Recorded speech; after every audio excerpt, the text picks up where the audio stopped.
root, the bridge. This is the dorsum nasal. This is the philtrum. Yeah. This is the ala. This is the nostrils. Let's get this thing in my head. Or the nares. Okay. If you go inside, you'll see the nasal concha. This is the septum. And there you'll see the superior, middle, and inferior concha. Okay. So this area in the back is considered the nasopharynx. This area, this region right in the back. And behind the mouth is considered the oropharynx. Okay? So you have tonsils in the back of the nasopharynx, and then tonsils in the back of the oropharynx and under the tongue. These are salivary glands. You can't see the tonsils. And so if you move down now you come to the laryngopharynx, and this is marked by the hyoid bone. So you move it in the space back there. Okay? So this is the laryngopharynx area. Now in the larynx itself, which is the enlarged part, you would see that this is marked by this cartilage, which is the thyroid cartilage. This is the biggest cartilage in the trachea area.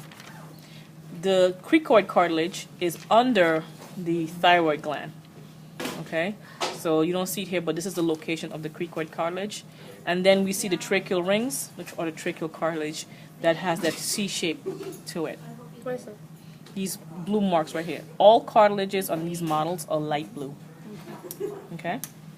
In the larynx, if we take it apart, again, here is the same thing. This is the other model. This is the, again, corresponding to the thyroid cartilage. And this is the epiglottis. And you can see this has cartilage in it because it has light blue. Okay? So here's the epiglottis. And if you open it, we will see that in the larynx, behind the thyroid cartilage, you will see the voice box. Okay? And for men, this is larger because their cartilage is bigger. The top ridge is called the vestibula of false vocal cords, and then the bottom part is called the true vocal cords. This one makes sounds. This one just helps. The top one just helps in swallowing. Okay? And pretty much it's the same thing again. If you close it back, this area it would be the area where the cricoid cartilage is, and then you have the tracheal rings. Okay? And then if you look at the lungs, you can be able to tell the lungs. You move down, okay, and there you see the carina, this V-shaped cartilage, okay?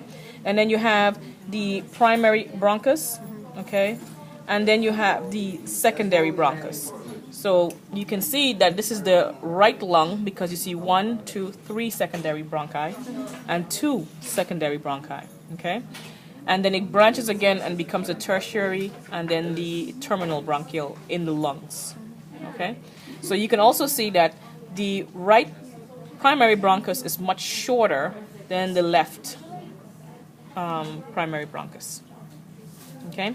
And then after that, you have to go into the lungs to look at the respiratory bronchioles and the alveoli. Okay? That's it, right? Yeah. And again, you could tell you can see the lobes. This is the oblique fissure. This is the horizontal fissure, and this is the oblique fissure.